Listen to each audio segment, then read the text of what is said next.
原本以为在仙魔妖界不会有人能够打开我留下的禁制，没想到竟然被你发现了，说明你的灵魂境界倒是不错，已能堪比神人。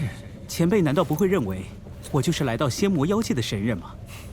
我的迷神殿对于神界之人是有禁制效果的，就是神王想要进来，也要花费大力气，而且强行闯入的话，迷神殿也会自行毁灭。神王，如今你便是唯一有机会获得我迷神殿重宝之人。当然，能不能拿走，还要看你的机缘和能力。你可对神界有所了解？晚辈并不清楚。神界乃所有宇宙空间的顶峰，空间内蕴含着神灵之气。刚飞升的神人会被神灵之气压迫的，只能勉强走路。神界高手，简单来说，可分为2大阶段，一个是神人阶段，一个是天神阶段。每个阶段又分为上、中、下3个等级。神人灵魂为灵魂金丹境界，而天神灵魂为灵魂化阴境界。同时，神人使用的力量只是神之力，而天神使用的力量却变成了天神之力。天神最强大的，便是对空间的掌控能力。原来神界的高手是这么分的，不知前辈是何境界？我方才所说的神人、天神，只是主要层次，我自己便是上部天神境界。那前辈岂不是神界最强境界了？非也，非也。上部天神之上，还有完全掌握了空间法则的神王。神王在神界几乎是无敌的存在。几乎？难道还有更强的？神王一旦完全掌控了时间和空间2大法则，便是天尊了。传说中，天尊既可以开天辟地，也可以毁天灭地。即使灵魂被灭，只要真灵还在，天尊依旧可以死而复生。这就是天尊的能力，绝对无敌。神界如此等级森严，岂不是只能按部就班升级？不然，要知道，实力虽然重要，一把好的武器也不可小视。只要你有好的武器，在神界一样可以越级杀人。而我，就是专门帮人炼制武器保护的炼器匠师。此枪乃我亲手炼制，虽然只是上品天神器，但也无人敢小觑。是灵魂。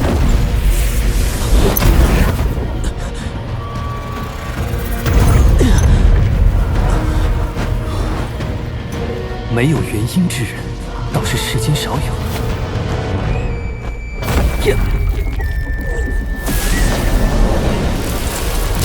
碎体。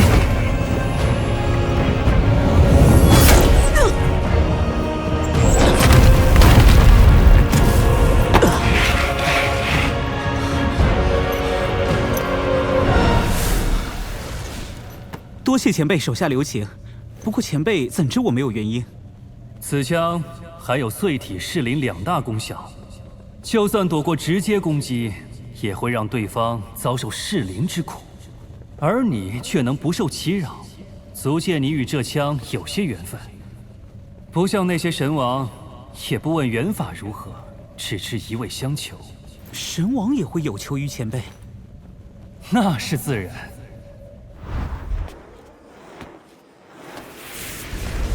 主人，外面已经守着6位神王了，您仍是不见吗？由他们候着吧。炼器之道，何谓尽头？何谓王者？以天神境界炼制出鸿蒙后天灵宝，放眼整个神界，也只有主人一人能够做到。可那也只是鸿蒙灵宝而已。难道这炉中是？是，就是天尊灵宝。可惜还是失败了。前来求我的那些神王，纵然已经站上神界巅峰了，却无人敢求一件天尊灵宝。只因他们知道那是天尊才能使用的武器，无人可以炼制出来。但我不信我做不到。阿福，我要出发去寻找一些东西了。我有预感，这次一定会成功。那么，这里便交给你了。阿福领命。天尊灵宝，小贝，你我既是有缘之人，我自然不会让你空手离开。但你能从迷神殿带走什么，还要看机缘。何谓机缘？前辈，前辈！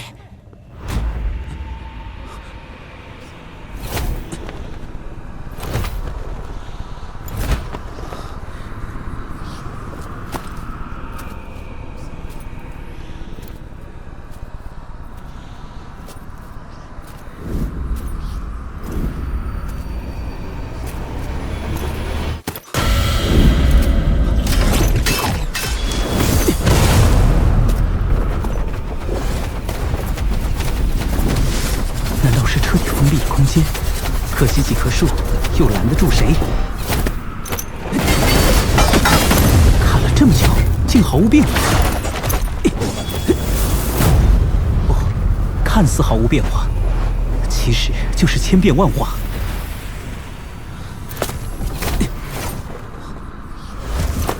不对，就算骗过我的眼睛，我也可以确认，此处就是这法阵的边界。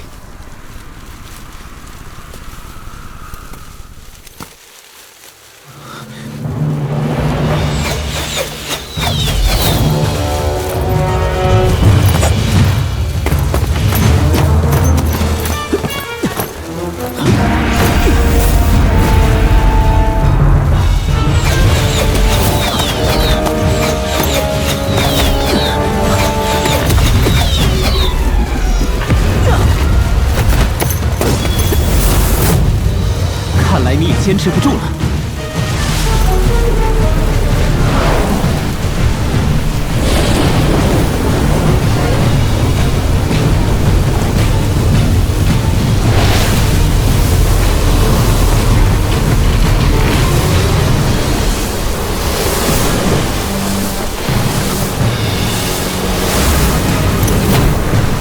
这下，看你怎么变！破阵！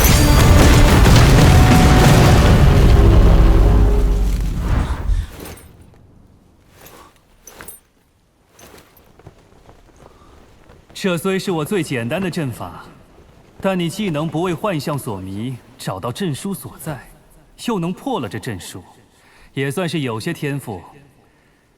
方才那根长枪就在花坛旁，你只需要在长枪枪杆上写一个“圆”字，便可破了那长枪表面上的禁制。这便是我送你的礼物。前辈。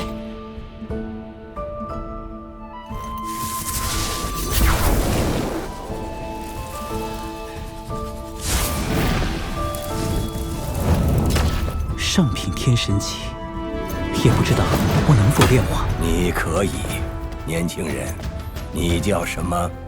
晚辈秦羽，敢问前辈是？我乃迷神殿的管家，主人叫我阿福。见过福伯。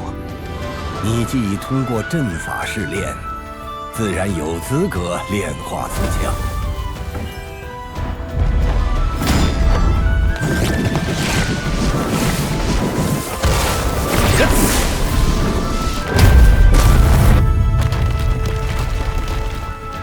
虽然只是区区上品天神器，但却被我赋予了碎体、噬灵两大鸿蒙灵宝才有的辅助效果，定然可以将攻击力提升10倍。当今神界就炼器一道，无人能在主人之上了。不知主人将如何命名此枪？残雪。残雪，好名字。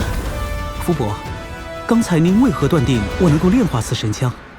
看灵魂境界，仙人境界便可炼化神器，神人境界能炼化天神器。福伯，有没有神人也无法炼化的宝物呢？有，鸿蒙灵宝。那何等实力才能炼化？鸿蒙灵宝有灵性，要炼化它，不单单要看能力，还要看机遇。如有缘，凡人亦可炼化；如无缘，天神也束手无策。当然，灵魂境界越高，炼化鸿蒙灵宝就越容易成功。想必江兰界、流星泪、金色圆珠，这3样东西便是。你既已得到主人的召见，并且通过了阵道的考验，那便算是主人唯一的继承人了。除了残血，主人还遗留了2座宝殿给你。此乃炼火殿，是主人平常炼器的地方，留有主人的炼器心得和炼器工具等。但是要开启炼火殿，有2个要求：一是体内真火达到白色净火的境界。白色净火是什么境界的火焰？黑色神火的下一层境界，起码得是天神高手方可驾驭。车侯元前辈曾告诉我，这迷神殿会将神界之人阻挡在外。那不及神人境界的人，真火怎么会是白色净火呢？主人早就想过这一层了。啊，这就是另一个大殿。这是器物殿，藏有一些珍贵的炼器材料和天神器。最重要的是，还有几件鸿蒙灵宝，而这其中就有9颗紫元火珠。那又是何物啊？紫元火珠乃天地孕育而生的火珠，为鸿蒙先天灵宝，但论珍贵程度，还不如你那杆上品天神器残血神枪。但这9颗紫元火珠被主人炼制了一番之后，就连为一体，威力大增，同时成为了整个迷神殿的核心所在。核心？也就是说，我只要将这9颗紫元火珠炼化，便能进入炼火殿了。成功炼化后，你将成为迷神殿的主人，可以将迷神殿随身携带。但能否进入炼火殿，仍旧要看个人的实力。那除了刚刚所说的白色净火之外，还有一个条件是什么？达到白色净火境界之后，你就可以开启炼火殿大门。但一旦进入，就会遇到3座大阵，你必须一一破除，才可以掌握炼火殿。这3座大阵与车侯元前辈方才所炼大阵相比呢？主人方才只是探查你的天赋，而这3座大阵才是对你能力的真正考验。罢了，炼火殿以后再说，我先来开启这器物殿吧。主人曾说过，要开启器物殿，要靠神识找到这大门的机关。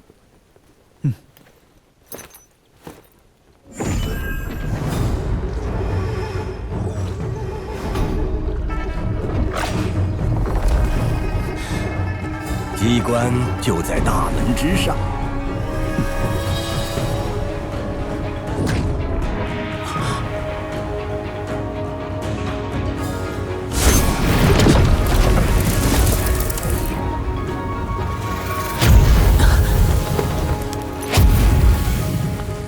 很好，现在你需要将大门拉上去。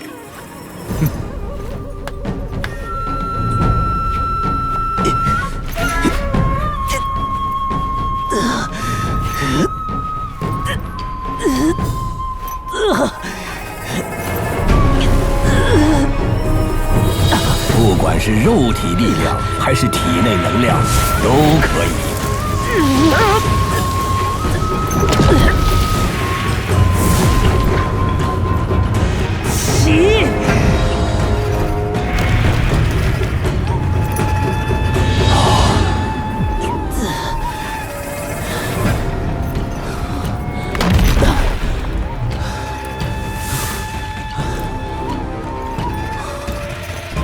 按照主人的设置，灵魂境界起码要到下部天神，也就是灵魂化婴境界，才能识破机关。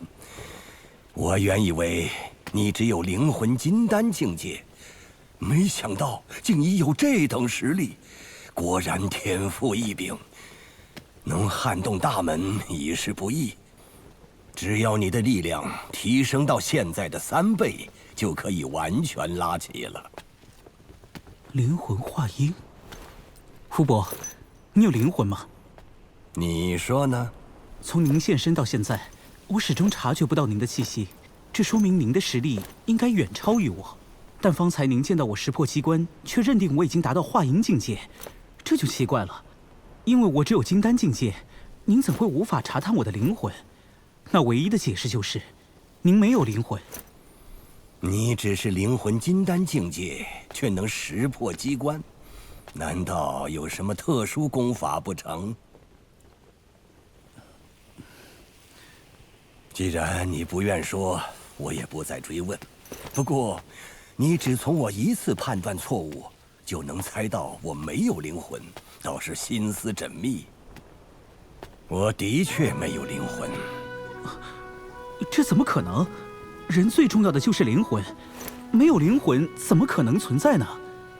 你说了，人最重要的是灵魂。那您是？我是被主人炼制出来的傀儡。傀儡？在神界，一些炼器高手会直接炼制出一个身体，然后赋予一些简单智慧，便成为了一个傀儡。只是炼制傀儡极难，很多都是没有感情、没有自我思想的低级傀儡而已。那车侯元前辈是如何赋予您智慧的？我也不太清楚，因为炼制傀儡，即使在神界中会的人也不多。福伯，您看，这是傀儡吗？是。单看这傀儡，便知炼制之人手艺极高。只用一些普通的材料，竟然会有如此成果。那这傀儡实力如何？试试方知。好，福伯小心了。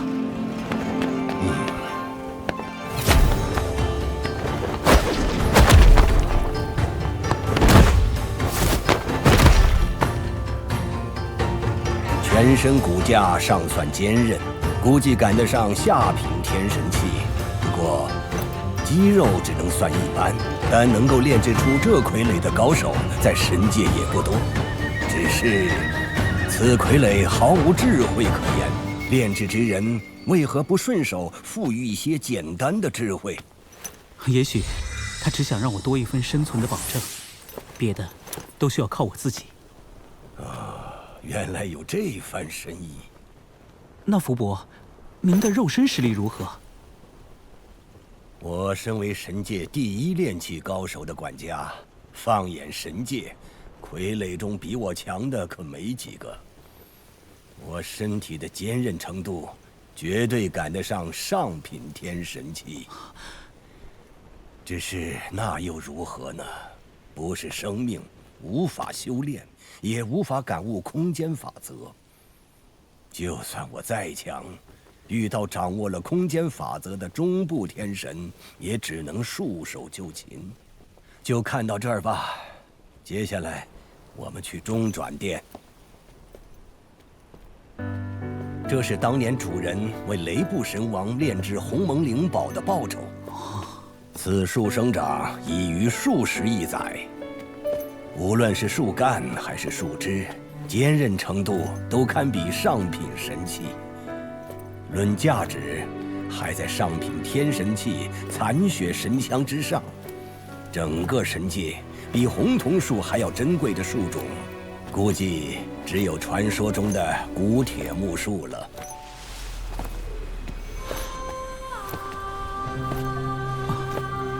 福伯，这些柱子是干什么的呢？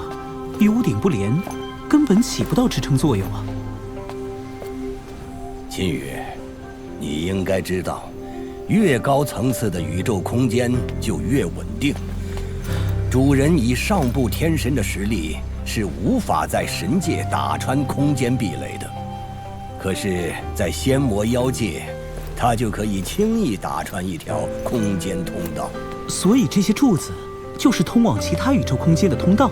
对，那空间通道该如何制造呢？我也参悟不透。空间法则当真如此神奇，竟然可以制造出这样的通道来。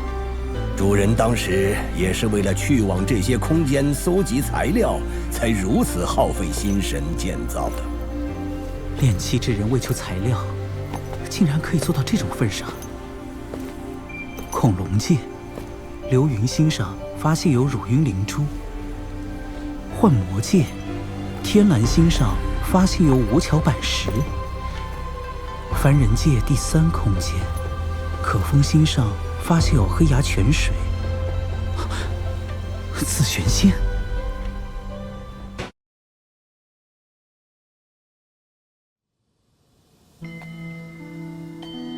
这些柱子并不是实体，你可以步入其中，这样就可以传送至相应的宇宙空间。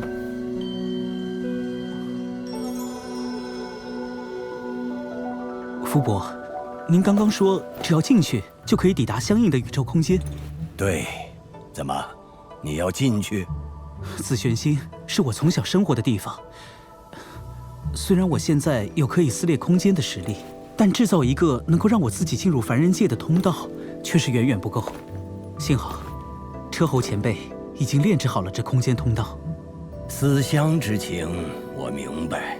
你自可前去，只要记得回来就好。放心。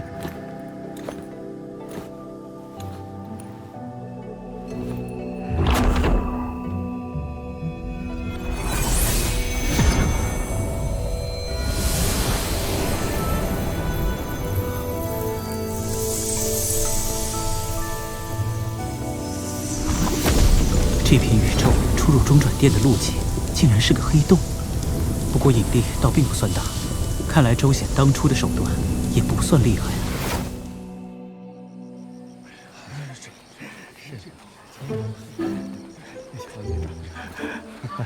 昔日的祖龙帝国、西帝国、陈帝国的帝王，都比不过咱们今日要说的这位印帝国的开国皇帝李氏。他厮杀半生，除了妖族盘踞的洪荒那等人类的禁区，终究统一了乾隆大陆所有区域，真是了不起啊！印帝国，想不到，距离我飞升仙魔妖界也有4000年了。乾隆大陆上也经历了一次次的王朝更替，果然没有一个王朝是能够永久辉煌的。就说这开国200余年，那是一片繁荣昌盛。四海之内皆为推崇，是，来此修真者更是趋之若鹜啊！要说安全嘛，我印帝国敢说第2，没人敢认第1。这个特别好，来，老伯看看，特别好。大哥、二哥、父皇，不知秦家现下如何了？去这边看看。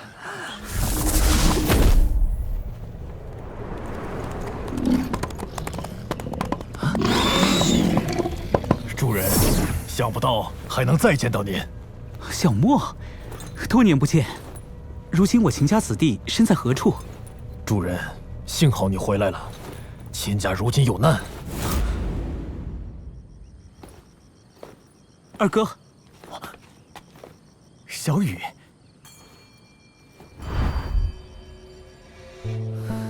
可恶！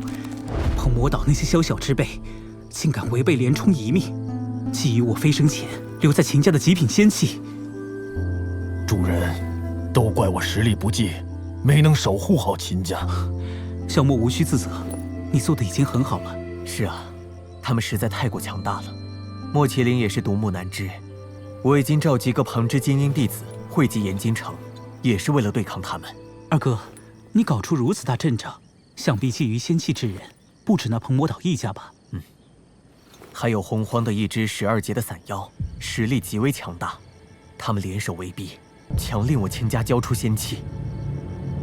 二哥，如今我回来了，定不能让他们为所欲为。来，二哥，父皇和大哥他们都飞升仙魔妖界了吧？你可知如何能探知他们飞升往了何处？父皇和大哥还有风玉子叔叔都飞升了，你若想打听他们的飞升之处，和我们交好的紫阳门兴许能帮上忙。二哥，紫阳门和秦家关系何时如此交好的？其实，双方交往已久了。早在父皇和大哥还在时，紫阳门就凭借一些机缘与我秦家交好。他身为腾龙大陆第一修仙门派，甚至还在父皇和大哥飞升时提供了一些帮助。其实此番你若不回来，紫阳门也表达过有意帮我们对抗鹏魔岛之人。羽皇死后，紫阳门俨然已归玄帝管辖，他们不可能与上界全无联系，可却主动向我秦家示好，这其中定有阴谋。如此说来，这紫阳门倒还知道好歹。二哥，我想亲自去一趟紫阳门，他们如此善待我秦家，无论如何理应当面谢谢。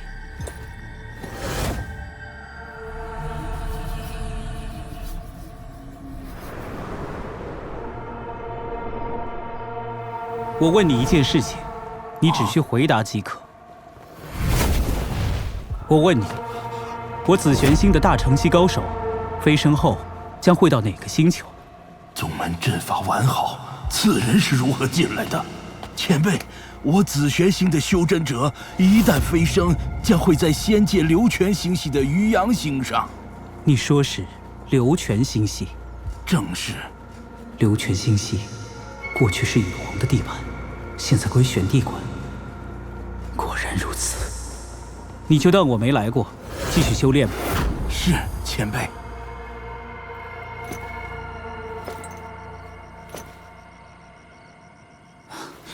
二哥留在下界总理秦家，也是责任深重。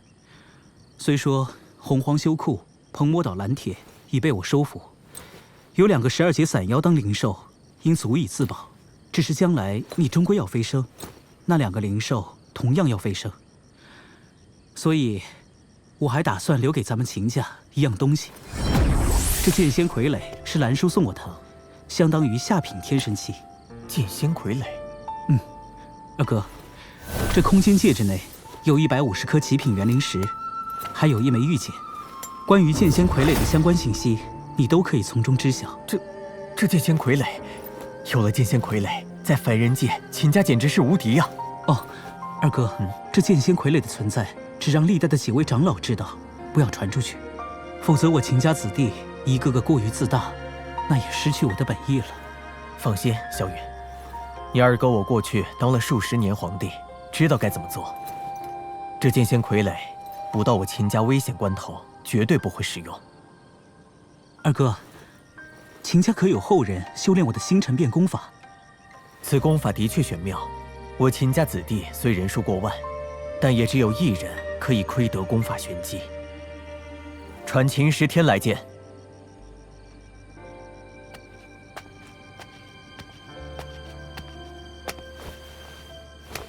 拜见太上2长老，拜见太上3长老，拜见太上3长老。师尊，叫什么太上3长老，就叫师尊吧。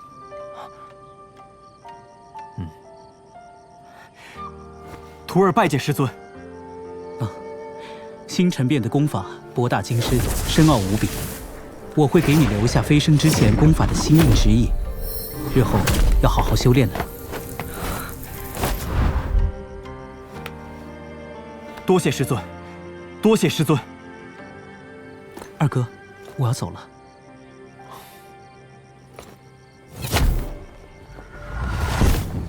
小雨，那人竟现身人间，还找来了紫阳门。知道了，你只需继续照顾起家族，其余无需多管。是。福伯，我有一件事情想要请您帮忙。但说无妨。我想请您改造一下青羽仙府。仙府？对，我担心自己飞升神界之后，家人遭到一些人的攻击，所以想在仙府上布置防御禁制，来来保护他们。此道我虽不精通，可毕竟跟随主人多年，随手布置几个，就是一般的神人都破不了。邪魔妖界之人，自不在话下。有劳福伯了。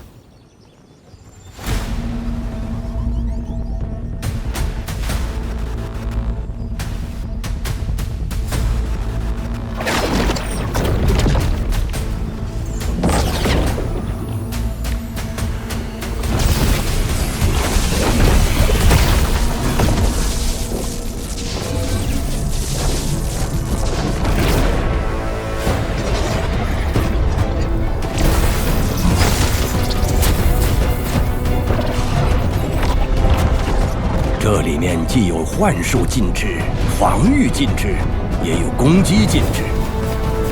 放眼仙魔妖界，纵是9级仙帝来了，也奈何不了仙府内的人。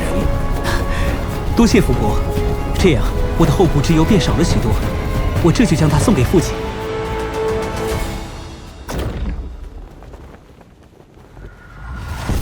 我既然准备成为迷神殿之主，自然不能让他们继续封堵大门。来者何人？速速离开！此处按照仙魔妖3界首领之命，用8、9锁空阵联合封锁起来。硬闯者，诛！你们封印此处，无非是怕人进入迷神殿中。如今我已入殿而出，你们还要拦截，我可就要硬闯了。哼，狂徒！我们72个地级高手联合布下的阵，就是龙皇亲至，也断然破不了。无论你是何人，此处不许通过。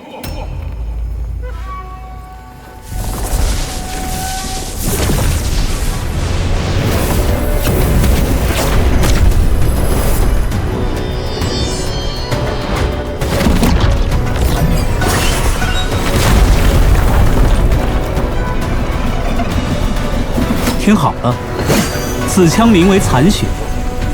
今日我就用这阵来祭枪。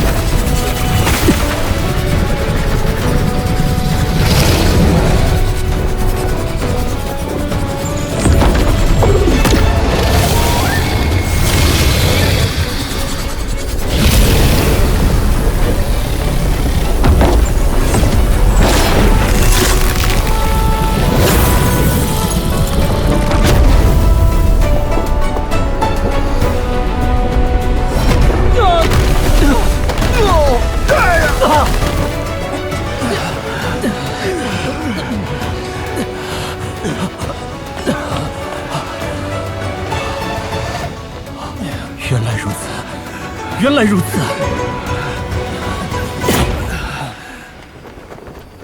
晚辈乌龙，困于6级魔地多年，刚才前辈这一枪，瞬间让我明白了。晚辈已然有信心，100年内达到9级魔地境界。多谢前辈。敢问前辈，可是神界来的人？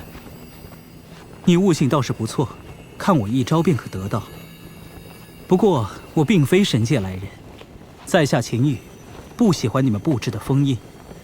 如果再让我看到入口被封印，可就不只是吐口血那么简单了。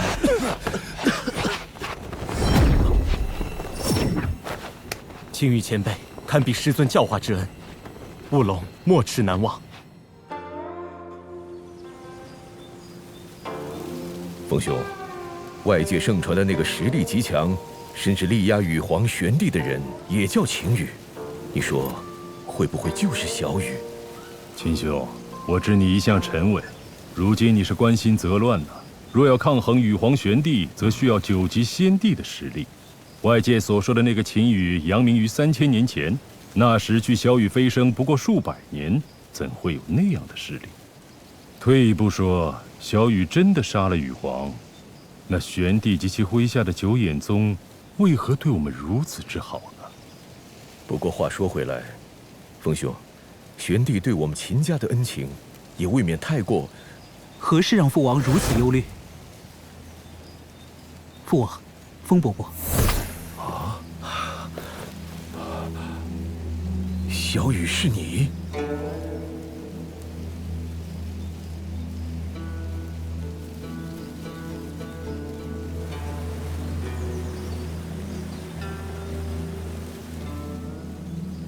万万想不到，当初根骨不佳的小雨，如今成了仙魔妖界人人崇拜的秦羽。父王，风伯伯，你们方才说飞升之后，那玄帝对秦家多有照顾。何止是照顾，我们秦家子弟飞升仙界之后，凡遭遇生死危机，均被玄帝的人救下。除此之外，只要在仙界成亲的，道侣也无一不是玄帝的徒众晚辈。原本我只是有些奇怪，如今得知小雨你与他有那样的大仇，我已可确认，玄帝是打算利用我们来威胁你，只是尚未动手，看来还在等待最佳时机。父王，风伯伯，无论他有什么打算，前提是能将你们控制在手中。这渔阳星是玄帝的地盘，我们还是离开为好。此处的西边有一颗炎阳星，为我的故交好友君落雨掌控，到那边会更加安全一些。可是我秦族众人的道侣，皆出自玄帝门下。你风伯伯的道侣亦是玄帝的人，既是家人道侣，带上无妨。我倒要看看玄帝到底能奈我何。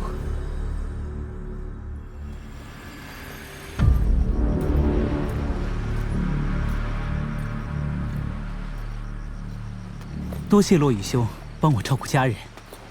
你又何须言谢？再说，主要还是凭着你自己的仙府护着族人。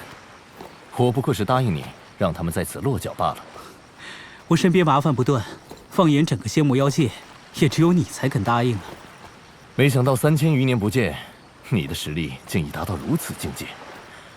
我虽被称为天才仙帝，到如今却远远不如你了。落雨兄不也是已经到了8级仙帝吗？你我相差不多。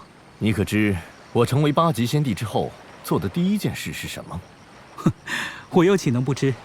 以你的心性，自然是去了魔界。对，我当即前去找到血衣，大仇得报，当真快哉！恭喜落雨兄，多年的心结总算被打开。那妍儿呢？你和她……她要离开一段时间了。离开？去哪里？自然是回家了。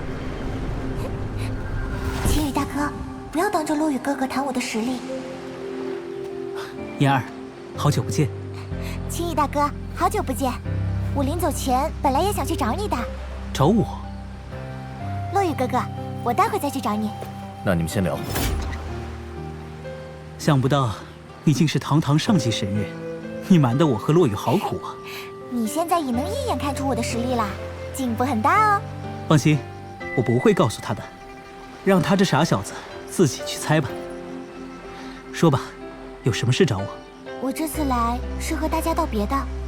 姥姥让我跟她回神界，也不知道何时才能回来，所以我想告诉你，其实赠予你江兰界的兰叔就是我亲叔叔，而江丽就是我亲姐姐。我早就该猜到的，你和丽儿那么像。幸好你没忘记她，要是你做了负心汉，我第一个出手教训你。丽儿她怎么样了？很不好。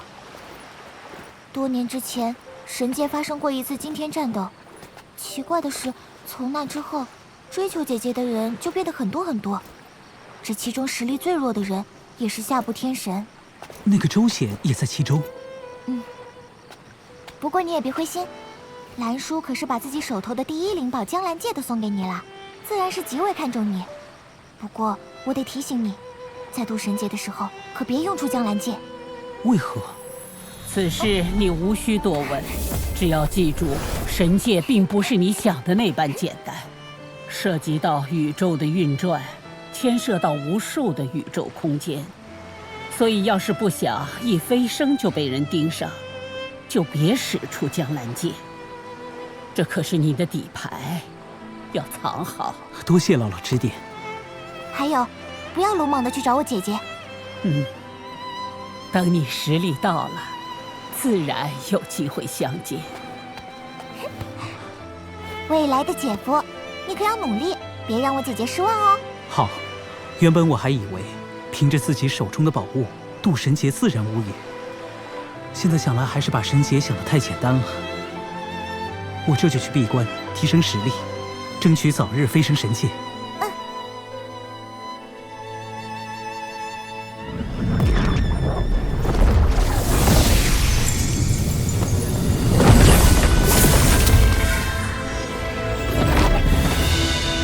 终于到了原点终极，神劫将在108年之后来临，这比我想象中要来得早。大哥，这才3000天你就醒了？我感应到了神劫。大哥，在你闭关的这段时间里，我俩也到了9级妖帝，并且都感受到了神劫。如此算来，时间都差不多，不如我们3人一起渡神劫？那自然是好。但是在渡神劫之前，我需要去找彭魔皇，亲手为我父母报仇。只是那彭魔皇拼命逃跑，我却难以逼他与我生死决战。这点你大可放心，这彭魔皇无论如何都会与你正面交战的。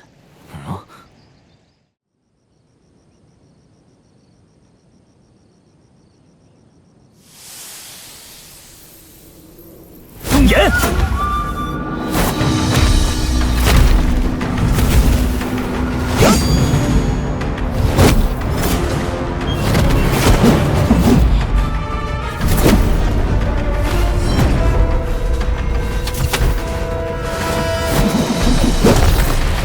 哪里逃？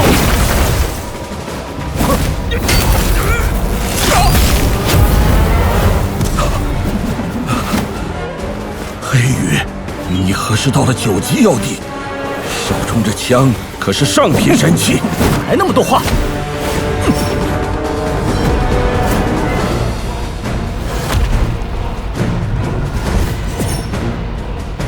你是很强，但速度还差得远。我倒要看看你又能拿我怎么样！